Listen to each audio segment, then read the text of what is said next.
বিদায় হজ গ্রামে খাতি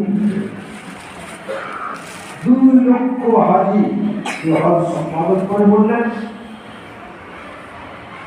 আমার জন্য আল্লাহ টাকা আছে, আল্লাহ টাকা ছাড় দিয়ে আল্লাহ দরবারে আমি চলে গেছি। দুনিয়াবাসীর জন্য, কোন কায়নাতের মানুষের জন্য রেখে গেলাম দুটি ভারী বস্তু।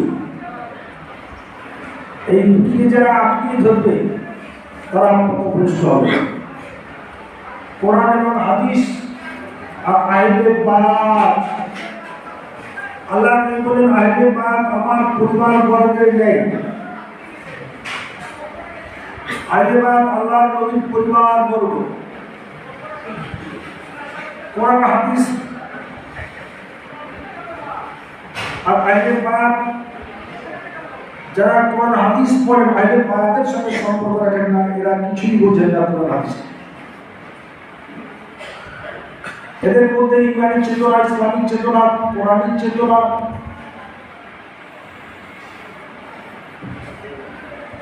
দিলের ভিতরে আসবে না। এলেমের নূর দিলে আসবে না। কালেমা তয়্যিবার নূর, নামাজের নূর, ইসলামের নূর, আল্লাহর কোরআন তিলাওয়াতের নূর দিলে আসবে না। দিলের সদর পরিশোধন হবে না। এরা আল্লাহর কোরআন বুঝতে পারবে না, ভুল করবে। আল্লাহ বলেন, যারা আল্লাহর কোরআনের সাধারণ অর্থ বুঝে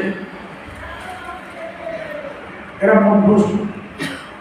যারা হাকিকাত বুঝে, এই হাকিকাতকে বুঝতে গেলে আহলে বায়াতের দরকার, বেলায়েত প্রাপ্ত কামেলের দরকার।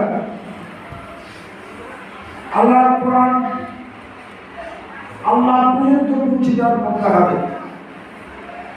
আল্লাহর কোরআনে আদেশ আর নিষেধ দুটি জিনিস আছে।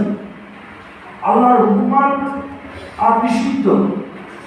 আল্লাহ হুকুম করেছেন আল্লাহর কোরআনকে বোঝার জন্য, আল্লাহর কালামুল্লাহ শরীফকে বোঝার জন্য, আল্লাহর হাদিস শরীফকে বোঝার জন্য, আল্লাহর রাসূলকে চেনার জন্য, বোঝার জন্য। কোথায় যাবে?